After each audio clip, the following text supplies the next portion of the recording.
19व्या शतकातील विद्यादायिनी, एक युगंधरा, जिने आपल्या पतीच्या साथीनं शिक्षणाची गंगोत्री सर्वसामान्य माणसाच्या घराघरात पोहोचवण्यासाठी अविरत कष्ट सहिली.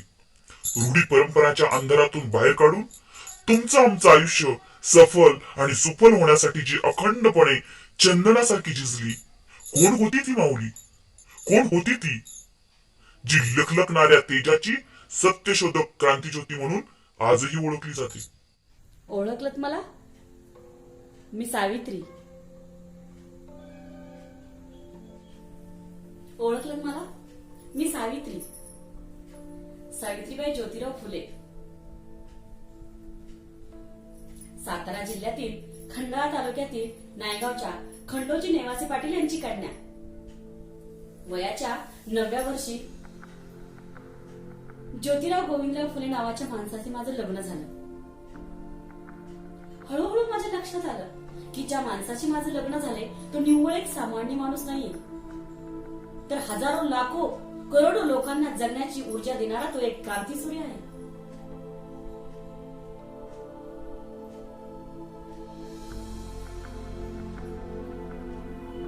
1 जानेवारी, होय, शनिवार दिनांक 1 जानेवारी 1848 रोजी पुण्यातील भिडेवाड्यामध्ये सर्वधर्मीय मुलींची पहिली शाळा सुरू केली. भारतीय लोकांनी भारतीय लोकांसाठी सुरू केलेली पहिली शाळा होती ती. आणि मी पहिली शिक्षिका आणि मुख्याध्यापिका सुद्धा. शिक्षण हे वाघिणीचं दूध आहे आणि ते दूध मी माझ्या लेकरांना देणार होते.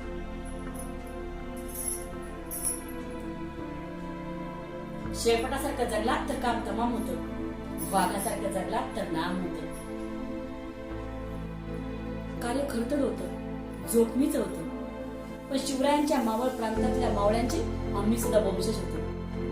घाबरणं, गच खाणं हे आमच्या रक्ताला मानवणारं नव्हतं. सनातन्यांची मात्र धर्म बुडाला अशी कोल्हेकळी सुरू होती. सर्वसामान्य माणसानं शिक्षण घेतल्यानं कसा काय धर्म बुडतो हो यांचा? इतका तकला तो असू शकतो धर्म? धर्मासाठी माणूस असतो की माणसासाठी धर्म? माणसाच्या प्रगती आणि येणारी प्रत्येक धूळ तरली काय आणि जगली काय याचा आम्हास काय उपयोग होणार होता? कारण आमचं जगणं आणि मरणं, आमचं आणि जगणं आणि मरणं हे तर मुलांच्या उन्नतीसाठी होतं. त्यात झीज होती, हानी होती, अपमान होता, पण उद्याचा सूर्य घडवण्यासाठी आम्हा उभयंताचा संसार होता. म्हणूनच तर जोडले गेलो होतो आम्ही. शेठजींनी मला सांगितलं, सावित्री, अगं आपल्याला खूप लोकांच्या डोळ्यातील आसवं पुसायचे, खूप लोकांच्या डोळ्यात स्वप्नांची नवी फुलबाग फुलवायची. त्यांना माणूस म्हणून उभं करण्यासाठी त्यांना आधी शिक्षण दिलं पाहिजे.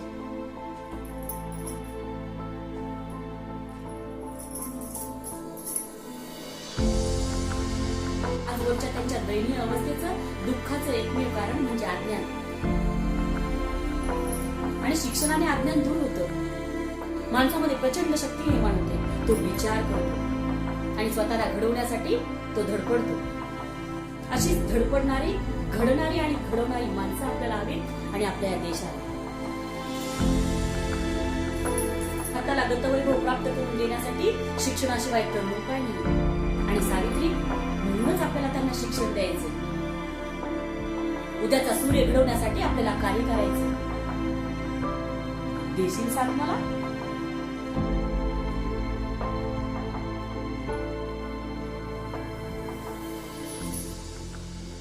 मी फक्त होकारच नाही दिला,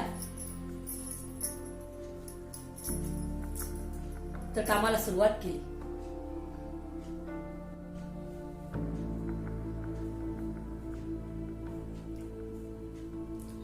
नेहमीप्रमाणे शाळेत शिकवायला जात असताना एक धटिंगड माझ्या समोर आला आणि म्हणाला, ए टवळे, कुठे निघालीस? आमच्या पोरांना शिकवलंस तर बघ, तुला तुझी अब्रू प्यारी की तुझं शिकवणं? कदाचित तो विसरला असावा, मी खंडोजी नेवासे पाटलांची कन्या आणि ज्योतिराव पहिलवानांची पत्नी होते. त्याच्या कानाखाली सनसनीत जाळ काढताच भर दिवसा त्याच्या डोळ्यासमोर काजवे चमकले आणि त्या क्षणी त्याला सुनावलं, आज समोर दिसलास थोबाड फुटले, पुन्हा जर माझ्या समोर आलास तर तुझ्या रक्तानं धरती रंगवीन.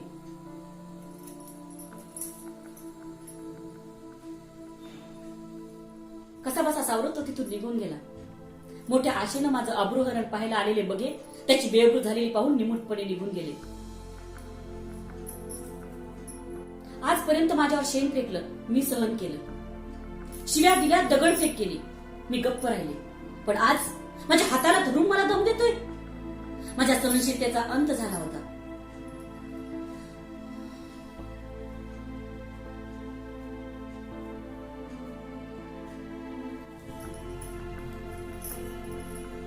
शाळेचा व्याप वाढत होता. ठिकठिकाणी शाळा सुरू झाल्या होत्या. आत्या सगुणाबाई आणि फातिमा शेख आदींची या कामात खूप मोलाची मदत झाली. लोकांनाही शिक्षणाचं महत्व पटू लागलं होतं. तपासणीसाठी आलेले मेजर कॅन्डी आणि जॉन ऑर्डन हे इंग्रज अधिकाऱ्यांनाही शाळेची प्रगती खूप भावली. पण स्त्री कोणत्याही जातीची असो की धर्माची असो प्रत्येक वेळी अन्यायाची बळी ठरली आहे. हो, एखाद्या बाईचा नवरा मयत झाला म्हणून तिला सती जायचं, केशोपण करून तिला बोडकं करायचं, एकाच खोलीत बंद करून ठेवायचं. अहो, नवरा गेला हा तिचा दोष कसा असू शकतो? प्रत्येक माणसाला जगण्याचा आणि बहरण्याचा अधिकार आहे.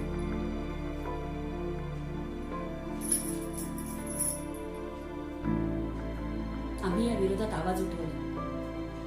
इंग्रज सरकारने सतीबंदीचा कायदा केला आणि केशवपण विरोधात न्हाव्यांचा संप घडवून आणला. काशीबाई नातू कोवळ्या वयाची बालविधवा, तिच्याच आप्तसुखियांकडून ती गरोदर होती. आणि अशा प्रकरणात बदनामी होते ती फक्त स्त्रीचीच. आणि याच बदनामीला कंटाळून ती जीव द्यायला निघाली. नाही नाही, मला जगायचं नाही, मला जगायचं नाही, मला मरू द्या, मला मरू द्या.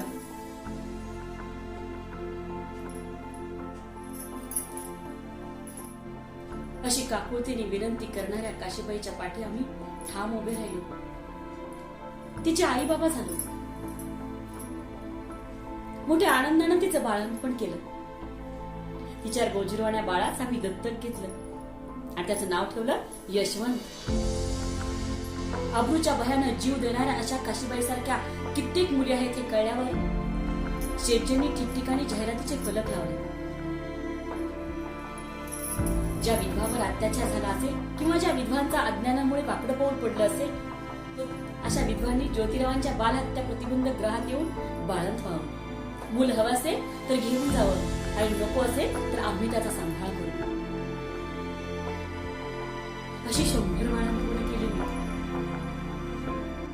ती राखणारी बालकं, त्यांच्या दुडुदुडू धावणाऱ्या पावलांनी आमचं अंगण कसं भरून जायचं. शाळांसाठी किंवा बालसंगोपन गृहांसाठी आम्हाला एक स्वतंत्र व्यवस्था करावी लागली.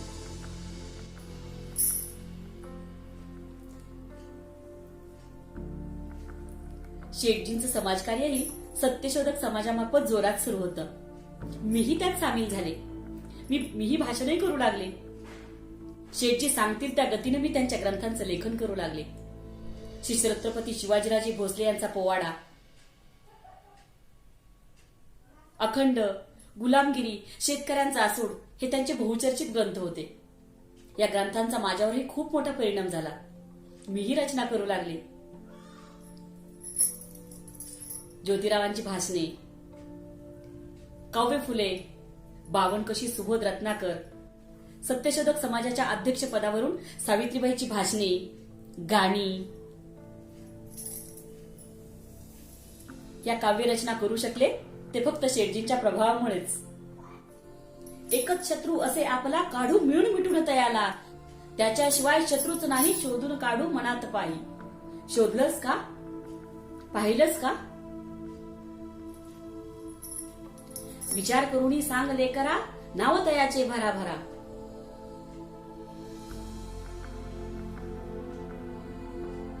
हरलास का?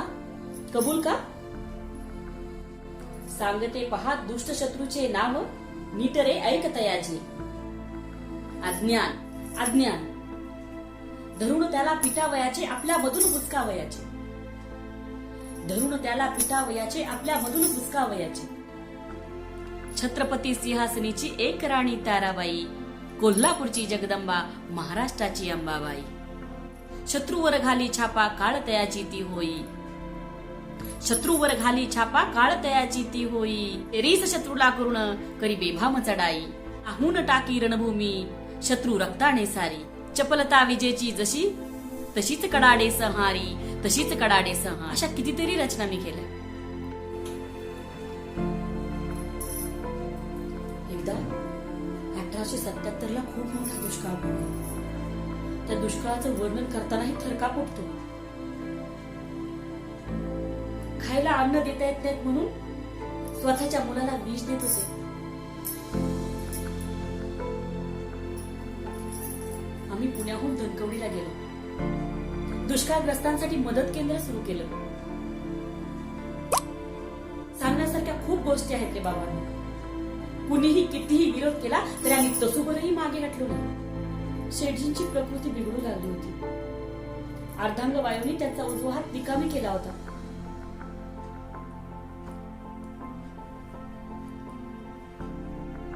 त्याही परिस्थितीत त्यांनी सार्वजनिक सत्यधर्म हा ग्रंथ त्यांनी डाव्या हाताने पूर्ण केला.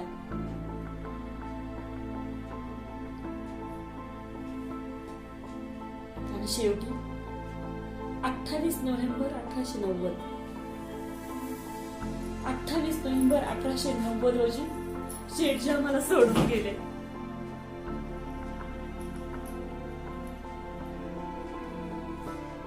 फक्त जीवासाठी म्हणून नाही, माझा वैचारिक साथीदार, माझा कार्याचा भागीदार, माझा आधार म्हणून, माझी प्रेरणा, माझं सर्व काही, माझं सर्वस्वच निश्चित पडलं होतं.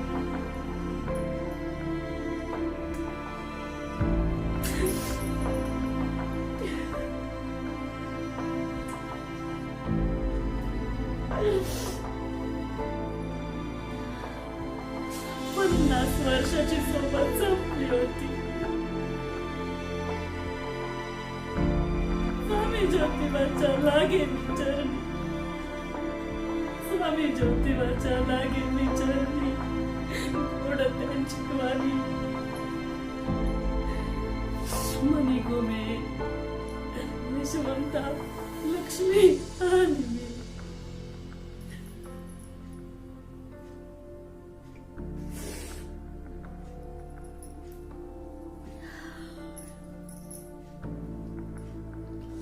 माझं आकाश हरवलं होतं. धरती दुभंगली होती. एवढ्यात बाहेर कसली तरी गडबड सुरू झाली. महादेवानी सदा प्रेताला खांदा कुणी द्यायचा, टिटवी कुणी धरायची, अग्नी कुणी द्यायचा, यावर मोठ्या मोठ्याने वाद घालत होते.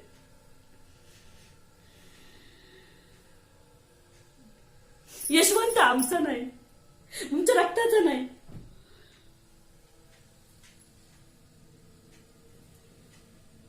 हे ऐकताच त्याही अवस्थेत मी त्यांना बजावून सांगितलं, यशवंत आमचा मुलगा आहे.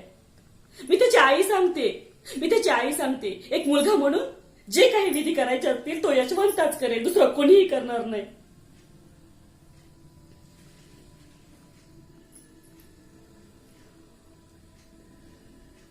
टिटवी हाती घेऊन यशवंताच्या हाती देत आम्ही लेकरं प्रेत यात्रेच्या पुढे पुढे चालू लागलो.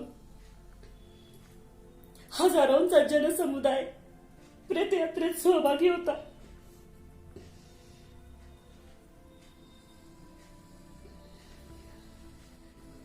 पार्थिवाला मुठा नदीच्या काठी अग्नी सुद्धा आम्हीच दिला.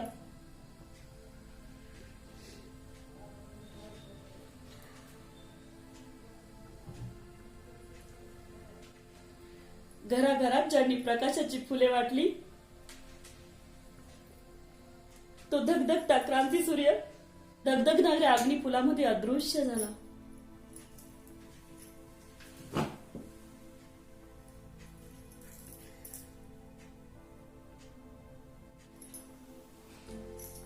शेटजींची आठवण सतत येत होती. मन कष्टी, शरीर जड होत होतं. पण शेटजींनी सांगितलेल्या मार्गावर मी माझी वाटचाल अखंड सुरू ठेवली होती. मोडलेल्या मनाला उभारी दिली होती. पण पुण्यात प्लेगची साथ सुरू होती. काखेत गाठी येऊन माणसं पटापटा मरत होती. मी यशवंताला वानवणे आणि घोरपडीच्या मध्यावर हॉस्पिटल उभारायला सांगितलं. घराघरात जाऊन मी लोकांना हॉस्पिटलात आणत होते. प्लेग हा संसर्गजन्य रोग होता. आज ना उद्या तो मलाही होणार होता.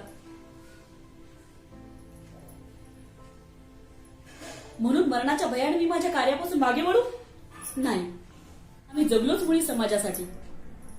आणि हे करत असताना जर मरण आलं तर मरणा तुझं स्वागत आहे, पण हुलकावण्या देऊ नको. हे बघ, मी तुझ्या सामोरे आहे. तुला माहितीये मरणा, सावित्रीची सावित्रीबाई झाली, सावित्रीबाईची सावित्री माई झाली. ही स्थित्यंतर आहेत माझी. माई, अगं शेवटचं एकच इंजेक्शन राहिलं आहे, कोणाला देऊ? यशवंताचा प्रश्न होता. मी यशवंताला म्हटलं, अरे या बाळाला दे. अरे यानं अजून नीट जगही पाहिलं नाही रे. माझं काय, वटलेलं झाड कधीतरी कोसळणारच. माझ्या आज्ञाधारक यशवंतांना माझी आज्ञा पाळली. अश्रूंनी डबडबलेले माझ्या लेकराचे डोळे मी पाहिले. पाहिलंच मरणा? मरणा, एक मिनिट माझ्या सर्व सहकाऱ्यांना एकदा आठवते.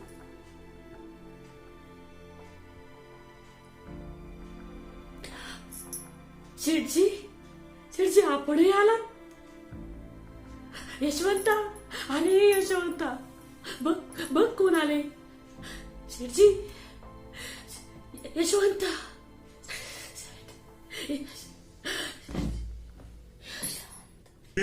बुधवार दिनांक 10 मार्च 1897 रोजी ज्ञानदीप आपल्या सर्वांच्या हाती देत क्रांतिज्योत निमाली.